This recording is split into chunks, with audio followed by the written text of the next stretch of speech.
Good morning, student.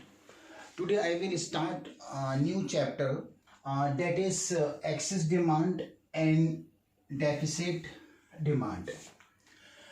In this chapter, there are three topics.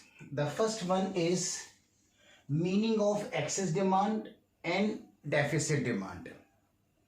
And the next topic is reasons of excess demand and deficit demand.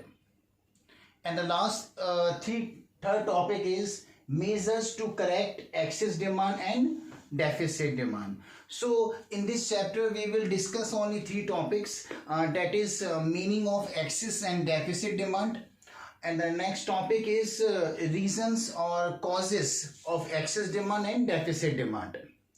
The last topic is measure to remove excess demand, or how excess demand or deficit demand can be rectified or can be removed. So there are only three topics in this chapter. We will discuss these three chapters one by one. The first topic is meaning of excess demand and deficit demand. It is the first topic of this chapter. Meaning of excess demand and deficit demand. First of all, what is excess demand? Excess demand किसे कहते हैं? Okay, तो access demand को हम जो define करेंगे एक example के थ्रू उसको एक्सप्लेन कर रहे हैं कि एक्सेस डिमांड किसे कहते हैं. सपोज एक कंट्री के अंदर जो एग्रीगेट सप्लाई है वो है आपकी 400, और एग्रीगेट डिमांड जो है वो फुल एम्प्लॉयमेंट के लिए जो एग्रीगेट डिमांड होनी चाहिए वो कितनी होनी चाहिए? 400 होनी चाहिए, क्योंकि एक कंट्री के अंदर फुल एम्प्लॉयमेंट वहां पर होगा जहां पर एग्रीगेट डिमांड और एग्रीगेट सप्लाई इक्वल हो जाए. According to Keynes, full employment can be achieved when the aggregate demand must be equal to aggregate supply. Okay. In this example, aggregate supply is 400. So the aggregate demand required for full employment must be 400. जब aggregate supply 400 है तो full employment के लिए aggregate demand भी 400 होनी चाहिए, ताकि aggregate demand और एग्रीगेट सप्लाई दोनों आपस में क्या हो जाए? वो इक्वल हो जाए. जब एग्रीगेट डिमांड और एग्रीगेट सप्लाई दोनों इक्वल हो जाएंगे तो फुल एम्प्लॉयमेंट अचीव हो जाएगा. ओके, तो अगर एग्रीगेट सप्लाई 400 है तो फुल एम्प्लॉयमेंट के लिए एग्रीगेट डिमांड भी 400 होनी चाहिए. लेकिन जब हमने करंट एग्रीगेट डिमांड कैलकुलेट की इस फार्मूले से C + I + G + NE, इस फार्मूले से जब करंट एग्रीगेट डिमांड कैलकुलेट की, एक्चुअल एग्रीगेट डिमांड कैलकुलेट की, तो कंजम्पशन है 150, suppose investment 150, government expenditure 100, net export 100. Okay, तो जब हमने करंट एग्रीगेट डिमांड हमने कैलकुलेट की तो इसका जो आंसर आ रहा है वो कितना आ रहा है? 500. Okay, consumption 150, investment 150, 300 government expenditure 100, 400 net export 100, it means 500. तो करंट एग्रीगेट डिमांड कितनी हुई इसमें? 500. लेकिन फुल एम्प्लॉयमेंट के लिए एग्रीगेट डिमांड होनी कितनी चाहिए? 400 होनी चाहिए, क्योंकि एग्रीगेट सप्लाई 400 है तो फुल एम्प्लॉयमेंट के लिए एग्रीगेट डिमांड भी 400 होनी चाहिए, ताकि एग्रीगेट डिमांड एग्रीगेट सप्लाई दोनों आपस में इक्वल हो जाएं. लेकिन जब हमने करंट एग्रीगेट डिमांड कैलकुलेट की तो ये आ रही है 500. इट मीन्स जो हमारी करंट एग्रीगेट डिमांड है, जो हमारी करंट एग्रीगेट डिमांड है वो ज्यादा है. किससे ज्यादा है? Aggregate demand required for full employment से. ओके, जब एग्रीगेट सप्लाई 400 है तो फुल एम्प्लॉयमेंट के लिए एग्रीगेट डिमांड भी 400 होनी चाहिए, ताकि दोनों आपस में इक्वल हो जाएं और फुल एम्प्लॉयमेंट अचीव हो जाए. लेकिन जब हमने करंट एग्रीगेट डिमांड कैलकुलेट की, एक्चुअल एग्रीगेट डिमांड कैलकुलेट की, तो वो उसका जो आंसर आ रहा है वो कितना है? 500. इसका मतलब एक्चुअल एग्रीगेट डिमांड 500 है और फुल एम्प्लॉयमेंट के लिए एग्रीगेट डिमांड होनी चाहिए 400. It means current aggregate demand जो है वो ज्यादा है. किससे ज्यादा है? Aggregate demand required for full employment से. जितनी ज्यादा है वो कहलाएगी इसमें access demand. Okay, current aggregate demand जो है वो 500 है और aggregate demand required for full employment वो कितनी है, इसमें 400 है। तो करंट एग्रीगेट डिमांड जो है वो ज्यादा है aggregate demand required for full employment से, इसे कहेंगे एक्सेस डिमांड। अब एक्सेस डिमांड को शॉर्ट में कैसे डिफाइन करेंगे, when current aggregate demand is more then the aggregate demand required for full employment, it is known as excess demand. Okay, when current aggregate demand or actual aggregate demand is more than the aggregate demand required for full employment, it is known as excess demand. Okay, तो अगर current aggregate demand ज्यादा है aggregate demand required for full employment से, तो जितनी ज्यादा है वो कहलाएगी इसमें एक्सेस डिमांड। ओके, तो फुल एम्प्लॉयमेंट के लिए एग्रीगेट डिमांड चाहिए 400 और एक्चुअल एग्रीगेट डिमांड कितनी है 500, यानी कि 100 जो है वो करंट एग्रीगेट डिमांड ज्यादा है। जो 100 जो करंट एग्रीगेट डिमांड ज्यादा है उसे हम क्या कहेंगे, एक्सेस डिमांड। तो एक्सेस डिमांड को वन लाइन में हम डिफाइन कर सकते हैं, वो इस तरह से कि when current aggregate demand is more than the aggregate demand required for full employment, it is known as excess demand. Okay, excess demand को हम डायग्राम के जरिए भी रिप्रेजेंट कर सकते हैं। इसमें देखिए इस तरह से, इस डायग्राम के अंदर इनकम और आउटपुट हमने लिया है एक्स एक्सिस पर और एग्रीगेट डिमांड एग्रीगेट सप्लाई ली है इसके अंदर आपकी वाई एक्सिस पर। ओके, जैसे आपको की स्टोरी में बताया था कि एग्रीगेट जो सप्लाई है वो अपवर्ड स्लोपिंग कर्व होता है और थ्रू दी ओरिजिन होगा आपका एग्रीगेट सप्लाई कर्व, और एग्रीगेट डिमांड कर्व जो है वो वाई एक्सिस से स्टार्ट होता है और ये भी अपवर्ड स्लोपिंग कर्व होगा। एग्रीगेट सप्लाई कर्व और एग्रीगेट डिमांड कर्व जहां दोनों एक दूसरे को इंटरसेक्ट करेंगे, है ना, जहां इंटरसेक्ट करेंगे वहां फुल एम्प्लॉयमेंट अचीव हो जाएगा, वहां पर एग्रीगेट डिमांड एग्रीगेट सप्लाई आपस में इक्वल हो जाते हैं। जहां दो कर्व एक दूसरे को इंटरसेक्ट करते हैं वहां वो दोनों आपस में इक्वल हो जाते हैं। तो यहाँ पर एग्रीगेट डिमांड और एग्रीगेट सप्लाई कर्व एक दूसरे को इंटरसेक्ट कर रहे हैं पॉइंट एफ पर, तो पॉइंट एफ क्या कहलाएगा, फुल एम्प्लॉयमेंट पॉइंट कहलाएगा। ओके, इस डायग्राम के अंदर मैंने एग्जाम्पल के तौर पर एग्रीगेट सप्लाई ली है 400 और जो एग्रीगेट डिमांड है रिक्वायर्ड फॉर फुल एम्प्लॉयमेंट वो भी कितनी है 400, और दोनों एक दूसरे कर्व को एक इंटरसेक्ट कर रहे हैं पॉइंट एफ पर और ये पॉइंट एफ कहलाएगा फुल एम्प्लॉयमेंट पॉइंट। ओके, इस एग्जाम्पल पे हमने जो करंट एग्रीगेट डिमांड कैलकुलेट की थी या एक्चुअल एग्रीगेट डिमांड कैलकुलेट की थी वो कितनी की थी 500। ठीक है, तो अब हम इसका डायग्राम ड्रॉ करेंगे करंट एग्रीगेट डिमांड कर्व का। ये जो डायग्राम है ये किसका है, ये aggregate demand required for full employment. Full employment के लिए एग्रीगेट डिमांड की कितनी रिक्वायरमेंट है, जब एग्रीगेट सप्लाई 400 है, जब एग्रीगेट सप्लाई 400 है तो फुल एम्प्लॉयमेंट के लिए एग्रीगेट डिमांड भी 400 ही होनी चाहिए ताकि एग्रीगेट डिमांड एग्रीगेट सप्लाई बराबर हो जाए। ठीक है, तो जब एग्रीगेट सप्लाई जो है वो 400 है तो फुल एम्प्लॉयमेंट के लिए एग्रीगेट डिमांड भी जो होनी चाहिए 400 होनी चाहिए। लेकिन जब करंट एग्रीगेट डिमांड कैलकुलेट की गई तो उसका आंसर आया 500, यानी कि करंट एग्रीगेट डिमांड या एक्चुअल एग्रीगेट डिमांड कितनी है 500 है। इसका मतलब करंट एग्रीगेट डिमांड जो है वो ज्यादा है aggregate demand required for full employment से, जितनी ज्यादा है वो कहलाएगी एक्सेस डिमांड। क्लियर? अब हम इसमें एक डायग्राम एक कर्व और ड्रॉ करेंगे, वो किसका है, करंट एग्रीगेट डिमांड कर्व का। ये कर्व है एग्रीगेट सप्लाई का और ये है aggregate demand required for full employment. इसके बाद है करंट एग्रीगेट डिमांड। जो करंट एग्रीगेट डिमांड कर्व है वो ये है, करंट एग्रीगेट डिमांड कर्व। क्योंकि ये 500 है तो ये 400 से ऊपर यहां पे 500 आएगा।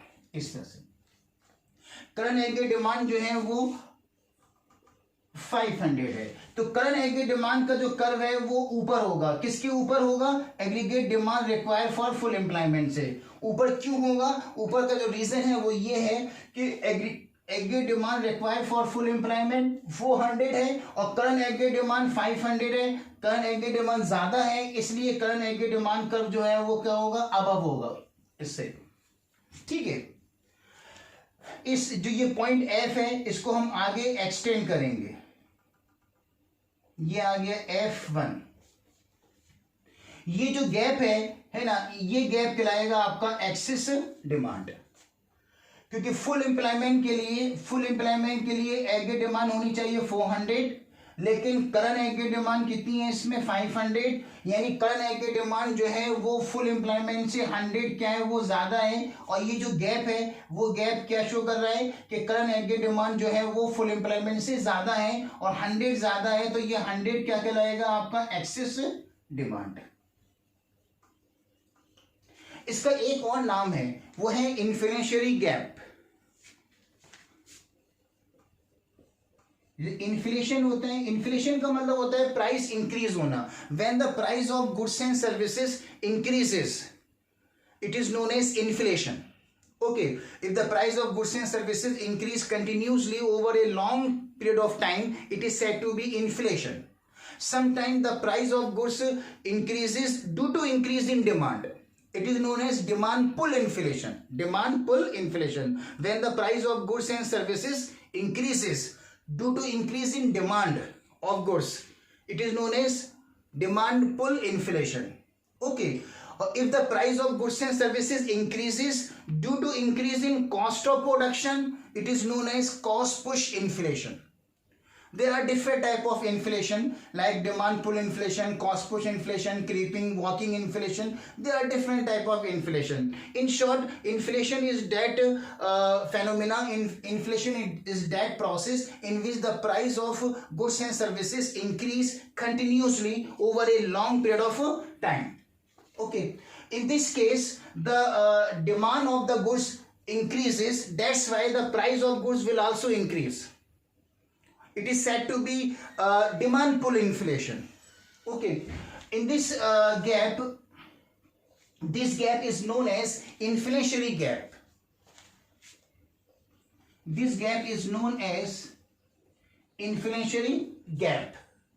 ओके, ये जो गैप है ये है करंट एग्रीगेट डिमांड कर रहे हैं और ये aggregate demand require for full employment है।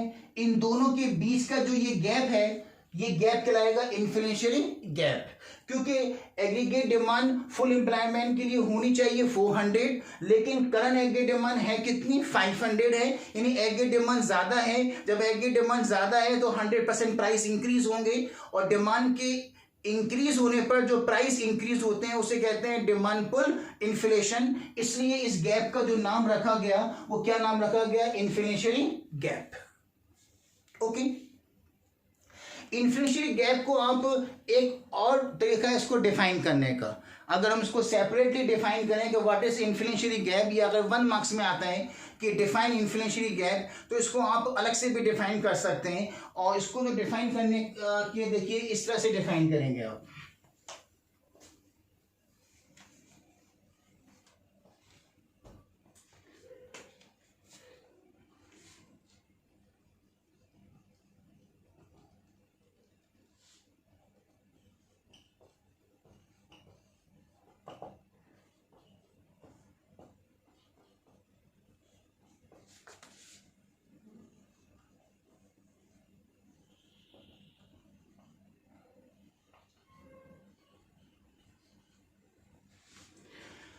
करंट एग्रीगेट डिमांड है 500, aggregate demand required for full employment कितनी है इसमें आपकी?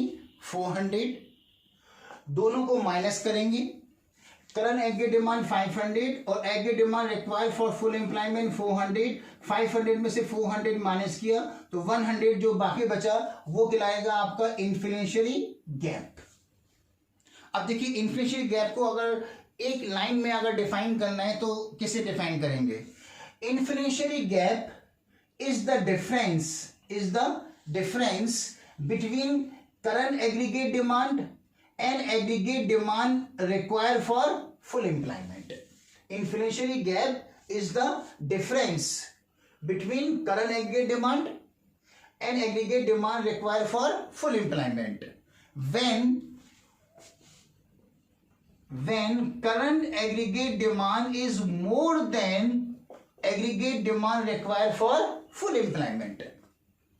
ओके, अगर करंट एग्रीगेट डिमांड जो है वो ज्यादा है, किससे ज्यादा है? Aggregate demand required for full employment से, तो उस केस के अंदर जो इन दोनों का डिफरेंस होगा, किसका डिफरेंस? करंट एग्रीगेट डिमांड और aggregate demand required for full employment, इन दोनों का जो डिफरेंस होगा उस डिफरेंस को हम क्या कहेंगे? Inflationary gap. In short, inflationary gap is the difference between current aggregate demand and aggregate demand required for full employment. Okay, and we can show the inflationary gap with the help of this diagram. Okay, what is excess demand?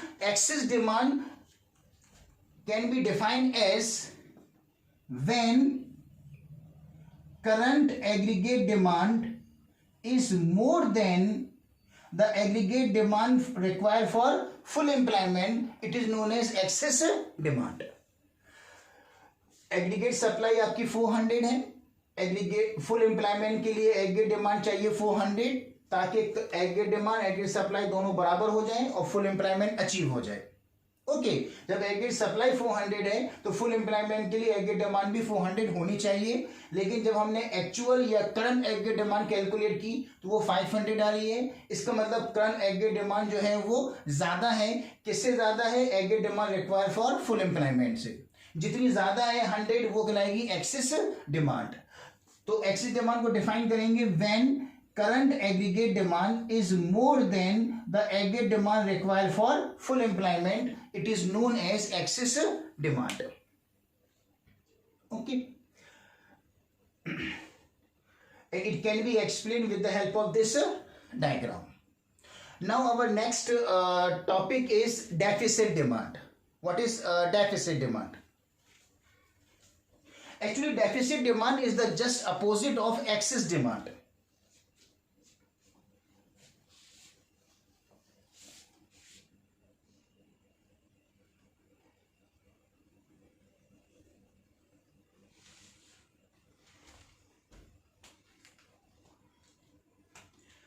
Suppose aggregate supply is 400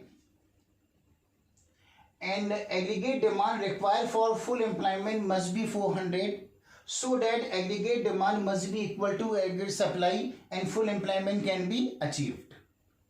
Now we will calculate the current aggregate demand with the help of this formula C plus I plus G plus NE. It is the classical formula of calculating aggregate demand. Suppose our consumption is 50 crore, investment is also 50 crore, government expenditure 100 and net export is 100. In this way, current aggregate demand will be 300. 50 plus 50, 100 plus 100, 200 plus 100, 300. It means current aggregate demand is 300. But aggregate supply is 400. So aggregate demand required for full employment must be 400. At present, current aggregate demand is 300. In this way, current aggregate demand is less than. In this way, current aggregate demand is less than the aggregate demand required for full employment. इस example में हमने ये देखा कि aggregate supply 400 है, तो full employment के लिए एग्रीगेट डिमांड भी 400 होनी चाहिए, ताकि एग्रीगेट डिमांड एग्रीगेट सप्लाई बराबर हो जाए और फुल एम्प्लॉयमेंट अचीव हो जाए. लेकिन जब हमने करंट एग्रीगेट डिमांड कैलकुलेट किया, actual current aggregate demand calculate की हमने, तो उसका जो आंसर आ रहा है वो 300 आ रहा है. इसका मतलब जो करंट एग्रीगेट डिमांड है वो 300 है, कम है. किससे कम है? Aggregate demand required for full employment से कम है. जितनी कम है वो कहलाएगी डेफिसिट डिमांड. तो deficit demand can be defined as when current aggregate demand is less than the aggregate demand required for full employment, it is said to be deficit demand. अगर current aggregate demand aggregate demand required for full employment से कम है तो उसे कहेंगे deficit demand. Okay, और अगर current aggregate demand required for full employment से ज्यादा है तो कहलाएगी excess demand.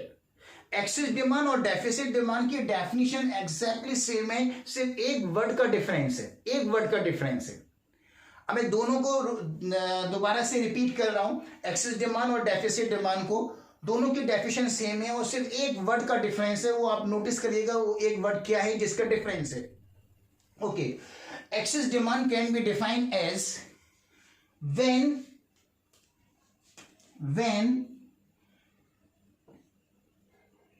current aggregate demand is more than aggregate demand required for full employment, it is known as excess demand. When current aggregate demand is more than aggregate demand required for full employment, it is known as excess demand. More than. Now we can define deficit demand. Deficit demand can be defined as when current aggregate demand is less than the aggregate demand required for full employment, it is said to be deficit demand. So there is only one difference, that is excess demand. When current aggregate demand is more than the aggregate demand required for full employment, it is known as excess demand. When current aggregate demand is less than the aggregate demand required for full employment, it is known as deficit demand. तो सिर्फ more than और less than का difference है, ज्यादा difference इसकी definition में नहीं है। आप एग्जैक्टली एक डेफिनेशन लिखेंगे तो दूसरी डेफिनेशन भी आप हैंड टू हैंड लिख सकते हैं, ठीक है। इसमें तो अभी हमने देखा कि हमारी एग्रीगेट सप्लाई यहाँ पर 400 है, तो फुल एम्प्लॉयमेंट के लिए एग्रीगेट डिमांड भी 400 होनी चाहिए ताकि एग्रीगेट डिमांड एग्रीगेट सप्लाई बराबर हो जाए और फुल एम्प्लॉयमेंट अचीव हो जाए। लेकिन जब हमने करंट एग्रीगेट डिमांड कैलकुलेट की तो उसका जो आंसर आ रहा है वो 300 आ रहा है। इसका मतलब करंट एग्रीगेट डिमांड 300 है और फुल एम्प्लॉयमेंट के लिए एग्रीगेट डिमांड चाहिए, कितनी चाहिए, 400 चाहिए। यानी करंट एग्रीगेट डिमांड आपकी कम है, तो करंट एग्रीगेट डिमांड 100 कम है, जितनी कम है वो कहलाएगी डेफिसिट डिमांड। तो when current aggregate demand is less than the aggregate demand required for full employment, it is said to be deficit demand. This deficit demand can be further explained with the help of diagram.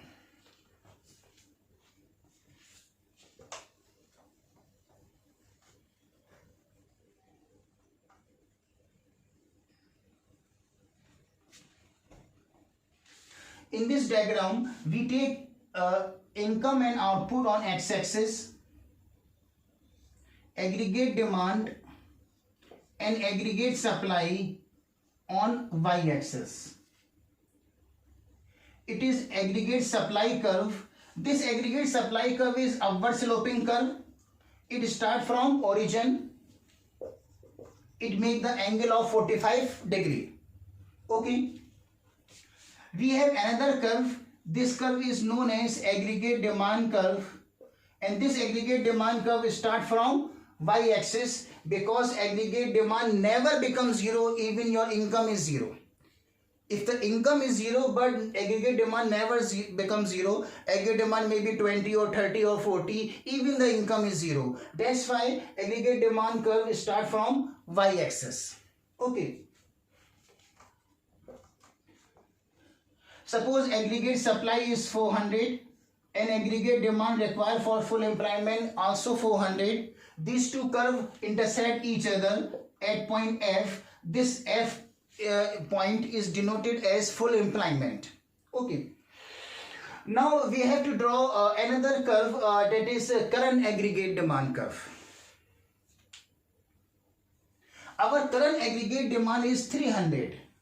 Which is less than the aggregate demand required for full employment. So current aggregate demand curve will be below the aggregate demand required for full employment because it is less than the aggregate demand.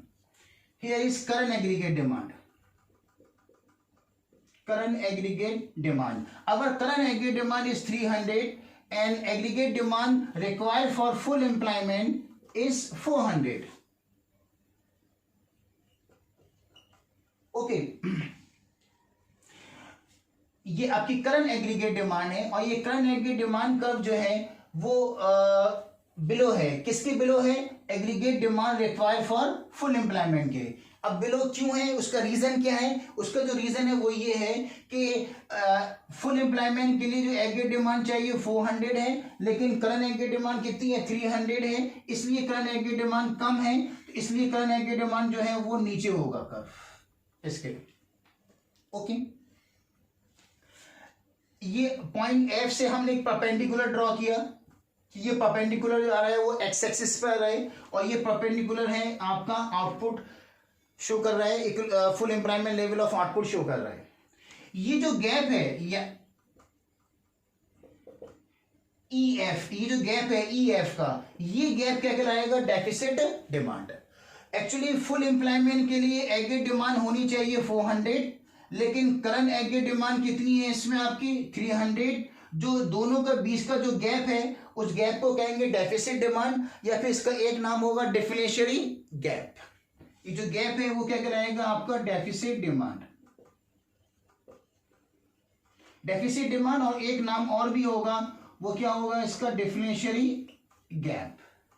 इसको deflationary gap से भी denote करते हैं। ठीक है, तो axis demand और deficit demand में ज्यादा डिफरेंस नहीं है और दोनों एक दूसरे की जस्ट अपोजिट हैं।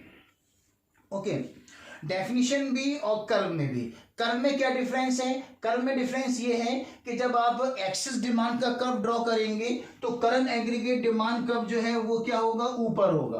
किसके ऊपर होगा current aggregate demand curve? Aggregate demand required for full employment के एक्सिस डिमांड के अंदर।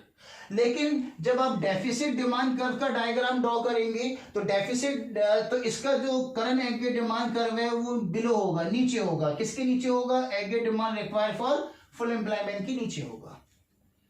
ठीक है, ये डिफरेंस हुआ डायग्राम के अंदर। और डेफिनेशन में भी थोड़ा सा डिफरेंस है, वो ये है कि अगर आपको डिफाइन करना है कि डेफिसिट डिमांड किसे कहते हैं तो सिर्फ एक लाइन में आप डिफाइन करेंगे डेफिसिट डिमांड को, और वो क्या होगी कि when current aggregate demand is less than the aggregate demand required for full employment, it is known as deficit demand. Okay, और अगर एक्सिस डिमांड को अगर आपको डिफाइन करना है तो एक्सिस डिमांड को डिफाइन करने के भी बहुत ही सिंपल है, वो भी आप एक लाइन में डिफाइन कर सकते हैं। वो ये है कि when current aggregate demand that is 500 is more than the aggregate demand required for full employment that is 400। Okay, so it is about only excess demand and deficit demand. Okay, in next video I will explain the rectification of excess demand, how excess demand can be rectified. Okay, thank you.